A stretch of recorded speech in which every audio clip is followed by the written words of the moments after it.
Welcome, Colleen Gallagher. I am so happy to see you again. Thank you for being here.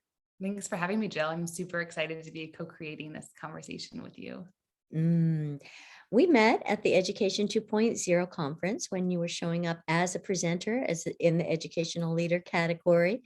And I find it valuable to bring in your voice because not only are you making inroads within educational leadership, you're a young person that's adapted to the social media category and really paving your way as a conscious creative who has a lot to contribute to the conversation. I want to hold up your books, Live Your Truth. I guess it's coming off backwards. Live Your Truth and an Uncompromised Life. Yeah. And to be, working on your doctorate and having created an entrepreneurial life that's bringing in an income, being an author, being a presenter, you're doing a lot of pieces of the puzzle, and really it's coming from a place of knowing your voice, valuing your voice, and leading the way for others to find theirs. And I'd love to speak with you today just about your journey. I'm going to turn it to speaker view as I ask you about the questions of transformation and how you're transforming learning environments through uniting mind, body, and spirit, and cultivating intuition in that process. Amazing. I'm super excited. So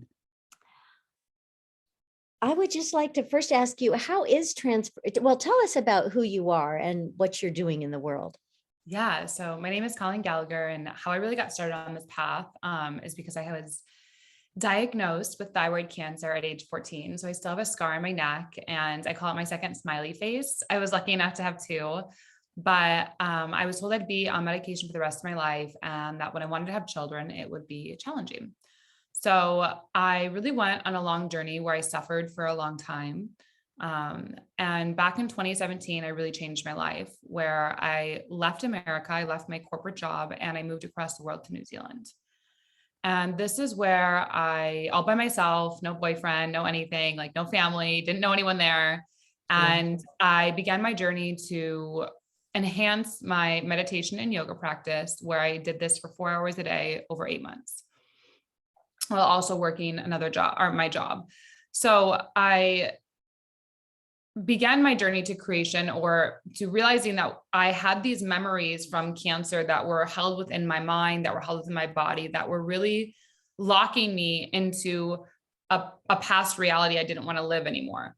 And so education became important to me because I read a book, and that book changed my life. And I realized that with the right information, we actually create the correct neural pathways for our body to take action where we want to go, where when we have the wrong information, we can actually have a deformation in our brain, which means that the neural pathways that are having our body respond to act in certain ways is actually creating deforming abilities in us. And so this really changed my life, and really is what inspired me to even write my first book, Live Your Truth, and then started my first course, How to Create Your Fairy Tale Life, which went with this book. And I now have 28 online courses in 4 years that I've created, designed, sold. I have 3 books. I have a magical creature oracle deck that I created. I have a magical coin. I have a healing box, a crystalline, a top 1,000 health and wellness podcast globally. And, I've been a speaker, and, thousands of social media posts with over 70,000 people community on all platforms. So that's kind of been my journey. And it seems crazy that that's been 4 years, but that's. And can we mention that that's also while earning your doctorate at Pepperdine? I mean, yeah, and my master's at ASU. After ASU. Wow. They're just balancing so much. And so what was that impetus that led you to follow your intuition so much? First, to have gone off to New Zealand, and then to have carved out your own way. And how do we cultivate that within ourselves and for others? Yeah. So what was really hard for me that moment, and I didn't know the word intuition, to be fair, until April of 2018. So I did this leap to New Zealand. I closed my largest sales deal at the time. It was like $800,000. And I came home and I crashed on my couch and I was just crying. And I was like, God, like there has to be more. I knew, like, I was like, there has to be more. And I got this voice, that's all I can say, like in my mind, that was a go Google visas. And because I'd already traveled to like 20 something countries, now I'm at like 42 countries and I've lived in 5, but this voice was like, go Google visas. And for some reason, I thought you couldn't get a visa unless you worked with a corporation or through schooling, because America like programs us to make like visas seeming so hard. So I saw that there was a 1-year visa to New Zealand because I'd already been to Europe a bunch for $25. And I was like, oh my God. And so I applied and I got it in 24 hours. And that was the first time, that was the first like really loud calling of intuition I can remember, but I had no idea it was intuition, or I had no idea like it was a voice, or I had no idea there was another world. Like I didn't know cognitive language, right? So again, like information deformation, information creating correct habits. And so when I did this, when I went to New Zealand, I really made a commitment to myself. And this is where I came across like Gaia TV. And this is where I came across like the unconscious mind, the subconscious. And I never heard of any of these things. And I started consuming all this information after I'd went to school for 12 years and another 4 years for my bachelor's. And I was like, how have I lived my life? And I didn't know any of this was out there. And then I hired a coach. And that was when my life really started to change. And I'm a big proponent of the coaching industry and, online education, because I got around people who I saw were living the life that I wanted, who had the money that I wanted, and literally paid them almost probably more, if not the same amount, probably equal now, like the hundreds of thousands of dollars in academia versus getting around people who have actually done it and then learning from them. And so it's kind of like, I always say I have like a double education. I have one that's in academia and one that's in like people who have done it and learned from them. So that was really the first call. And the rest just happened because I had that first connection where I saw the result, and then I would hear the intuition knocking and I would just go, where now it's like, I live my life by that. Wow. And so the uniting your mind, body, and spirit, I here really had to take place on a deep individual level, first in terms of healing, and then through the empowerment process.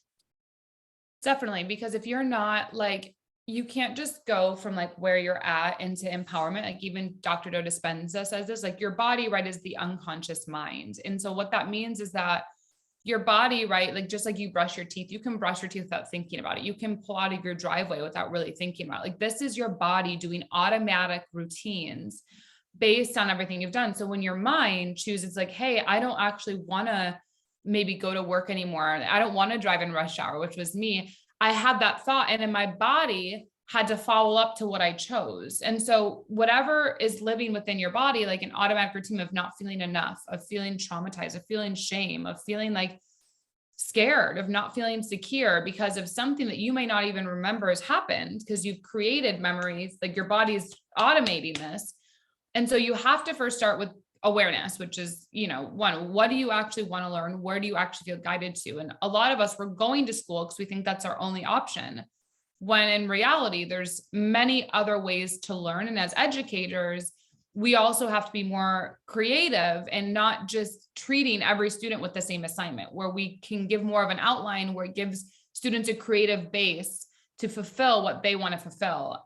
So it's not like you're creating a human machine, but you're creating someone who's actually knows how to be who they want to be.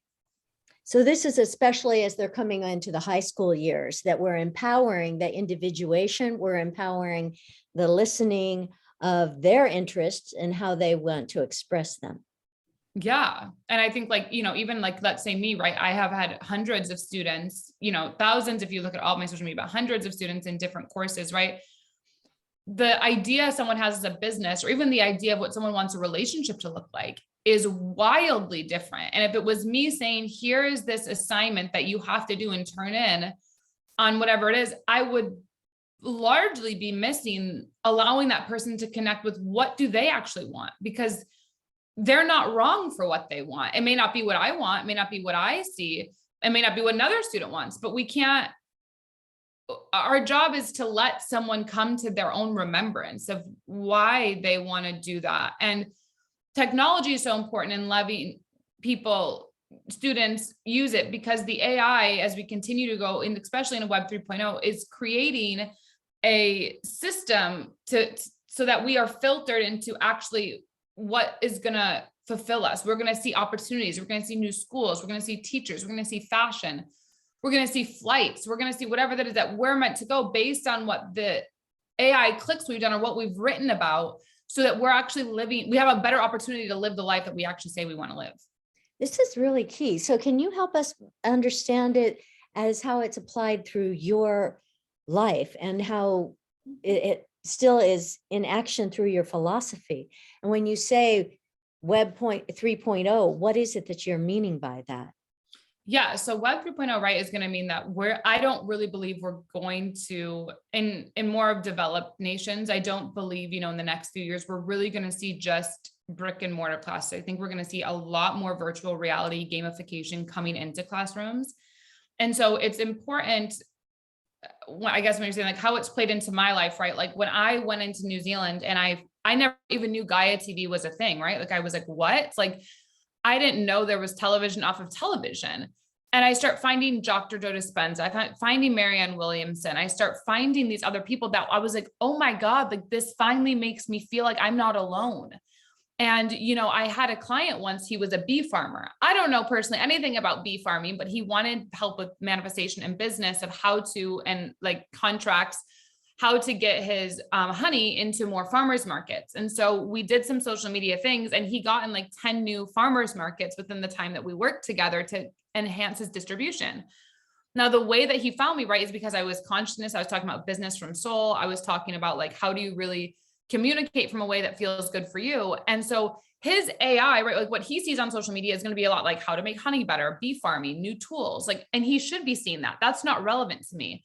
But when he acts on that, that's what I mean is you want your students, you want to empower your students to search for things that they actually want to search, they actually want to know more about, instead of you as a teacher say, hey, here's this article about whatever, here's this book that we all need to read. Like, I can't even tell you, I think I always, what's it called? Wiki links or whatever, like all the books you're meant to like, I don't think I read one of the books in high school. I don't think I did, like literally. And so like a better thing would be like, okay, hey, we need to read like a fantasy novel, or we need to read like, it could even be like, it needs to be like this topic, but it's like, why force someone to experience something that really has nothing to do with where they're going, especially in the online world. So that's, I think, like how I've really built my life. And I started looking at like travel, and I came across a mentor who, traveled the world full time. And that's how I got into like her mindset. And it's how I got into like how to create courses and funnels. I hired a funnel person, like, but I never knew funnels. I never knew like traveling. I never knew like how to set up an invoice via Stripe or PayPal, like summits like this, a podcast. Like these are things I literally just was doing, and they would be shown to me, like almost like a real life consciousness. It was like shown to me like, oh my God, that's so what I need to do. And then I just took the action. And so I think as educators, we need to just not feel like we are so in control, and give power back to students. Like, what do they want to learn? Why are they interested in that class? Or how can they be interested in that class if they're being forced to take it? Right. And really moving past seeing knowledge as a static thing that, is the same from year to year to year, to being adaptable, relevant to the individual. And when we are engaged with it from our deep desires, then it becomes an entirely different thing. Rather than the power over, then it's the power within. And that's what speaks to the intuition. Yeah. And there's a theory called connectivism learning theory. It's a newer learning theory. It was done in 2006, and it's something I'm using for my dissertation.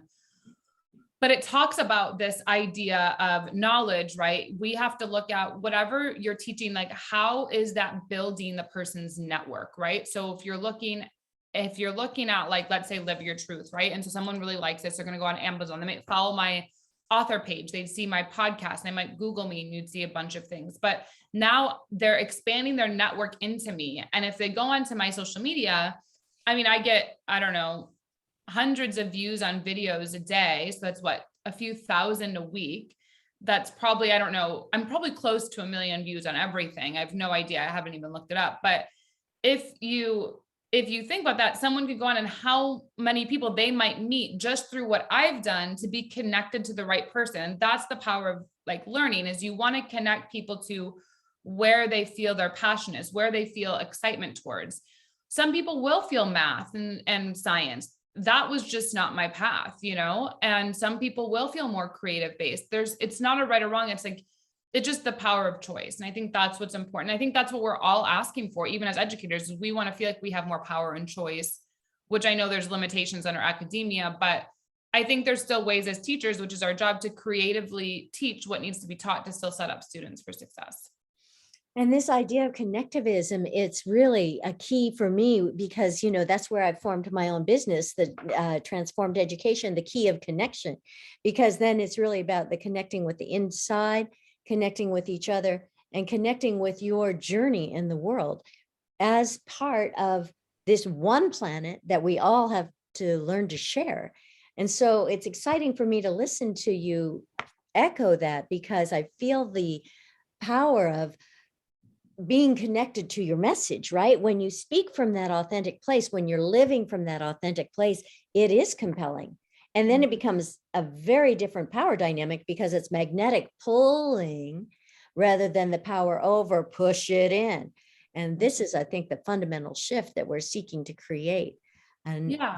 I love that you are voicing it in the concept of intuition, connectivism with integrating technology.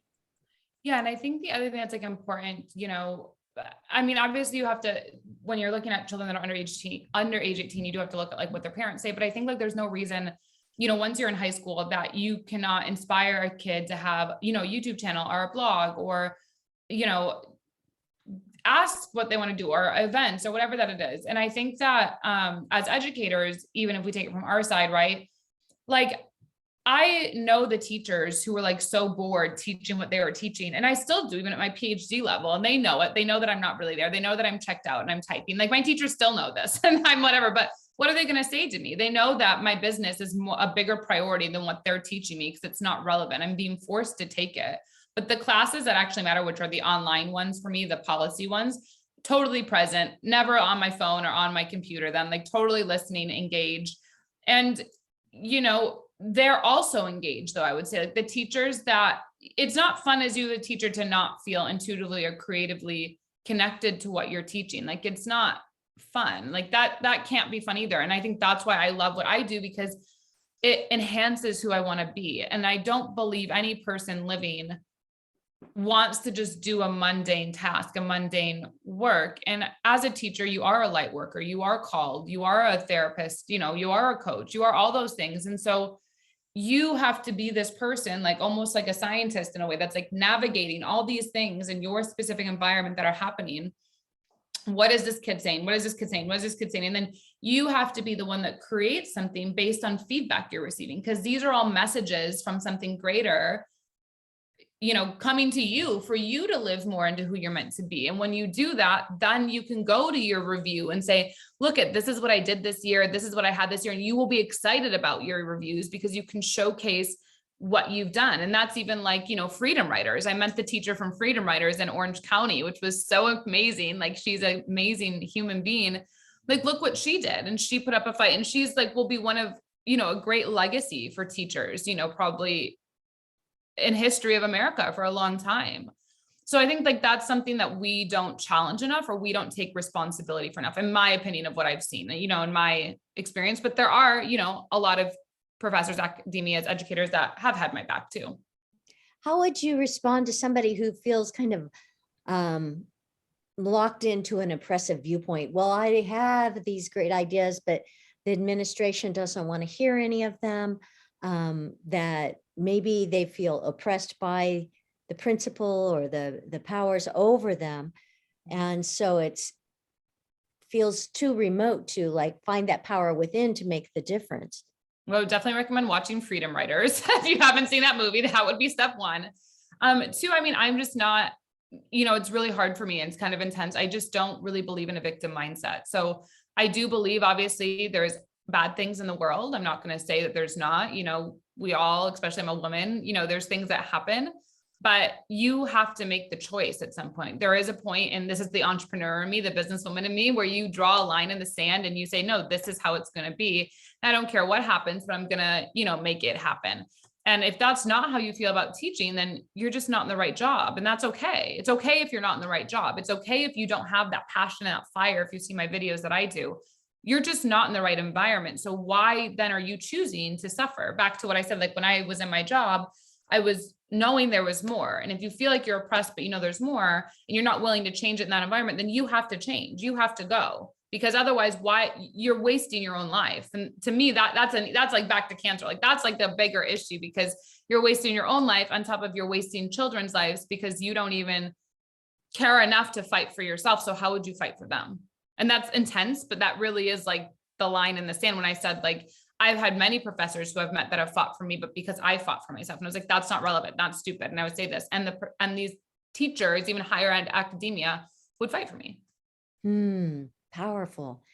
I remember reading in Celestine Prophecy about how he saw us moving into a time of more conscious evolution through connecting with our own energetics, connecting with the energetics of nature, and that we would be moving into a time of increased creativity as the AI aspects of life took over those mundane jobs more and more.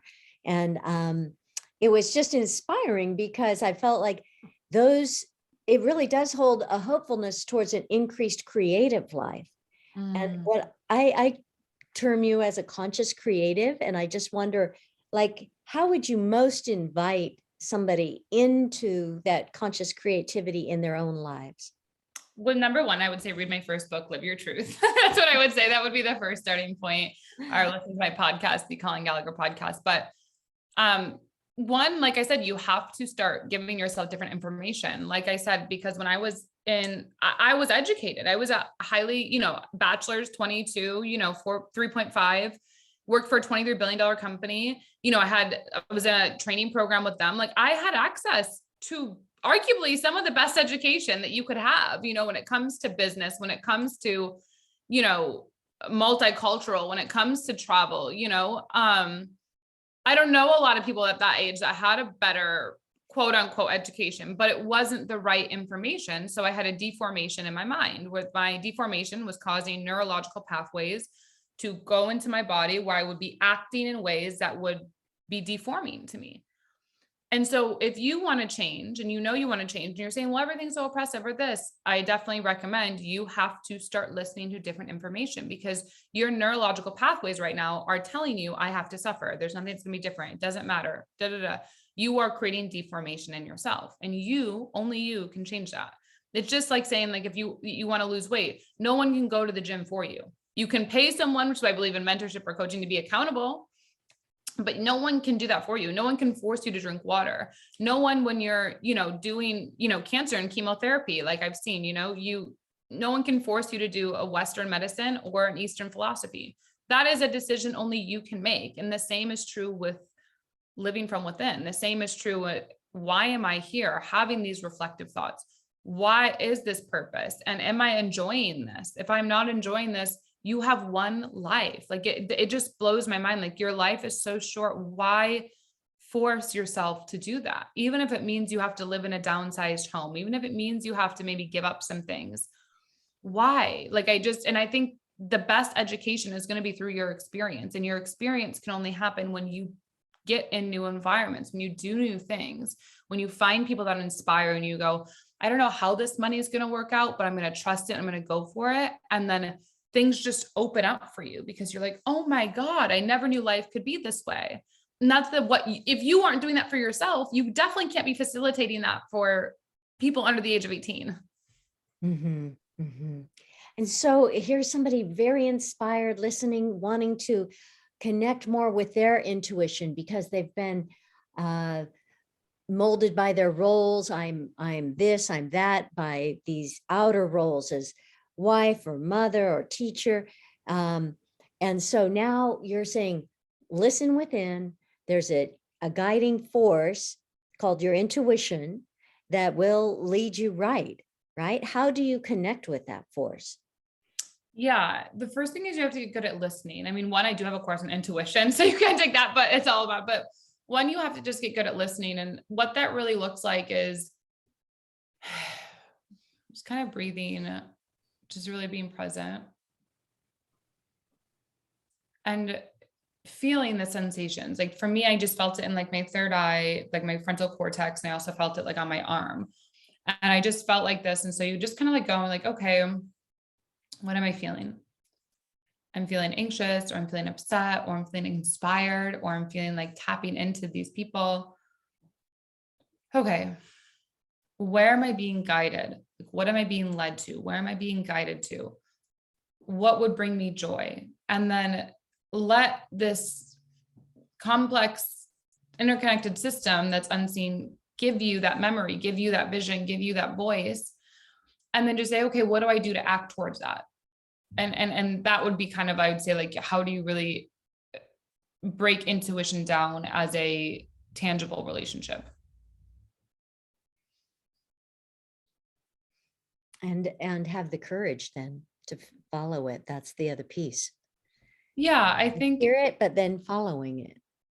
definitely. And it's funny because I think that's something I don't know, I haven't really taught on a lot, but I think that maybe it's a cancer, but you should be more fearful, right, of not following this guidance than suffering, because this guidance isn't going to cause you to suffer, right? This guidance isn't going to cause you to experience or do something you don't want to do. So I think it's really important to share that. And I think that courage is something that, like, you have to remember, like, who took a bet on you. And I do believe in everyone's life, like, someone took a bet on you, someone believed in you, and like that should inspire you enough to be that person for someone else. Wow, so much wisdom. And I am just really grateful for your time. I'm wondering, did you want to share a gift or I forgot what it was that Yeah, you were going to offer. I have Tell us a about that. I have a free meditation that's called Remember What Your Purpose Is. And it's a beautiful free meditation. So I think it's less than 10 minutes. So it's, very easy to do. You could do it after you drop your kids off to school. You can do it, before, you could do it at lunch. Like, it's very, very simple.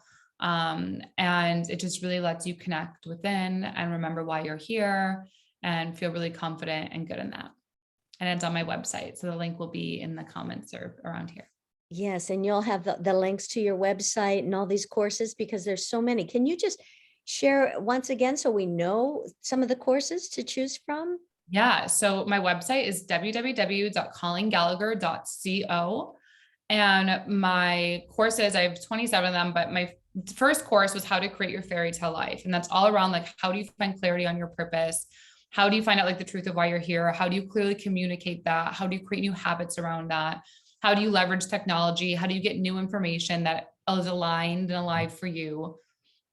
And that's that course. I have a whole course on how to overcome trauma and heartbreak. So if you've experienced something traumatic or heartbreaking, I really recommend that course so you can begin to release any bad memories and begin to attract from a state of pleasure instead of pain. I have a Shift to the Limitless audio, which is really good if you're like, Colleen, I like what you're saying, but I'm just not sure. That's like a really low end audio. I think it's like $5 or something, that lets you, like, really tap into who you're meant to become. So it's a really, really great audio. It's like, how do you shift your emotional state real time? I share 3 steps. I have many, like, activations and meditations that are on there. I have relationships ones. So if you're a woman wanting to find a guy, if you're a guy wanting to find a woman, I go through both of those scenarios. So I have that. My brand new course, Meow, which is so exciting, which is around digital marketing. So how do you claim who you are? How do you sell? How do you create content? How do you, like, use examples of things? How do you create implementations, practices, embodiment? How do you have an offer that you have to sell? Like, it's just a really amazing course that I'm so excited and thrilled about. I have an intuition course. So how do you intuition? I have a how to change your relationship with money course. That's a really good course if you're a teacher and you're like, oh, I'm struggling. I, like, want to do this, but there's no enough money. That's a really good course of, like, how do you create more money? I have how to create, write, share, receive. So if you want to learn how to create creative light, write, and receive money, I have how to earn income online bundle. There's so many, like, those are some of them, but I have, like, a lot. They all are targeted at different things. based on what you want. So I recommend just going to my website and getting it. But if you didn't want to get something yet, then obviously get my books or my podcast, which is totally free. Well, one of the things I just want to say how much I appreciate about your angle and where you're coming from, what you're offering to us, is a lot of times our conversation are about how to provide what's best for the children, and up to, age 18. It's been nicer to focus on the older children in this session with you. But it really does bring it back to the understanding of that we must start with ourselves, and to invite inspiration and transformation. We want to be inspired and transforming as ever becoming, as adults that are reflecting that, modeling that, embodying it in order to instill it in our environment around us. Yeah. Like one example that I say, there's two teachers I remember specifically. One was my 6th grade teacher and one was like a 7th, or maybe she was a 9th grade writing teacher. I forget. But both of those teachers, right? Like they went through a divorce. You could tell, like, it was really obvious. Like they were not patient. Like, every time something went wrong, it was like, pull a card, like whoever it was, not even just me, but like, pull a card.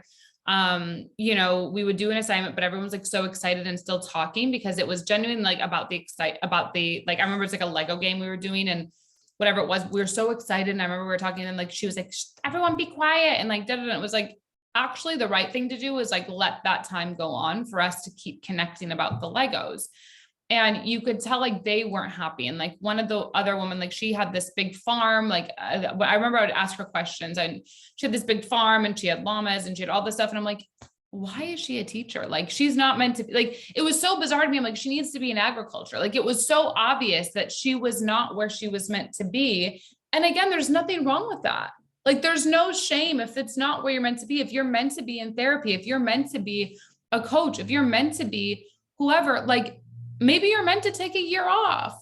You will get another job. There's no shortage. Like, I just think like and you're never too old to start over. Like, I just think if you don't have that clarity of why am I even here besides money? And if it's not even that, I don't even think the teaching industry is that much money. Like, unless you're like up there, like, I have no idea. Like, unless you're like, why are you really there? And if you don't like who you work with, like, the quality of your life is dictated on the quality of your relationships, which largely has to do where you work. If you're not happy, why not start over? What is it that you're doing? Because why imprint that example on children? Because children don't do what you say, they do what you do. Profound. It's true. And the other part of it is really about relationship, because the relationships that we're having with the children, with our coworkers, with the world, are reflecting from the relationship that we have with ourselves.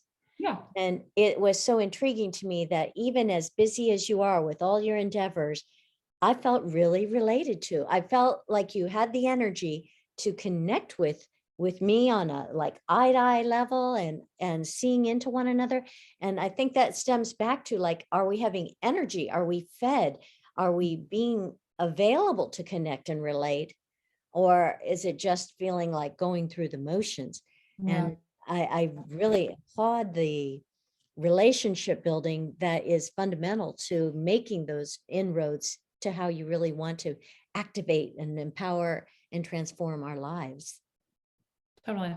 Yeah. And I think for those of you listening who are educators, like, yeah, there's a million strategies, right? Or there's a million practices I can give you, but it doesn't matter because like your presence is felt. So like if you're in a classroom, like I remember there was one teacher, right? Like I would do everything to like go to her class. Like I would like remember I would like do whatever, like ask to switch, even now, I emailed Pepperdine. I was like, these are my favorite teachers. Like I love them. I know you hear a lot of complaints, but I said like the people that I really loved, and I put that, and I let each of them know, this is what I love about you. So what I think is so amazing that you're doing. And, I always take that time, but the reason that I do that is because they are being the example of what they teach, where other people, you can kind of tell they've been there for 10 years, they're this, they're whatever, but it matters. People are watching all the details. And I think you have to realize you matter. What you do matters. Everything you do matters. And if you lived your life that way, that it mattered, I think we all would show up differently. Indeed. Wow. So many pearls of wisdom. Are there any last ones you'd like to share with us? No, I think definitely listen to my podcast, the Colleen Gallagher podcast, or go to my website, www.colleengallagher.co. don't be shy. Feel free to reach out and share, what you loved about this, or if you have questions. I love answering. I'm always here and available to connect, to listen. And I think it's just like, love yourself and know that the deeper you love yourself and the deeper you connect to why you're here, you will just open so many opportunities that change for you, where you really feel like you are the educator or the teacher or the, example that you want people to look up to. Right. Living the inspired, activated, empowered life.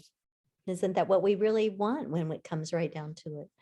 Really. And thank you for being an example of that. Thank you for modeling it, bringing it in, bringing pathways of it, sharing pearls of wisdom and where to go for more. I just really salute you and honor you and say thank you. Thank you so much. I'm super grateful for you.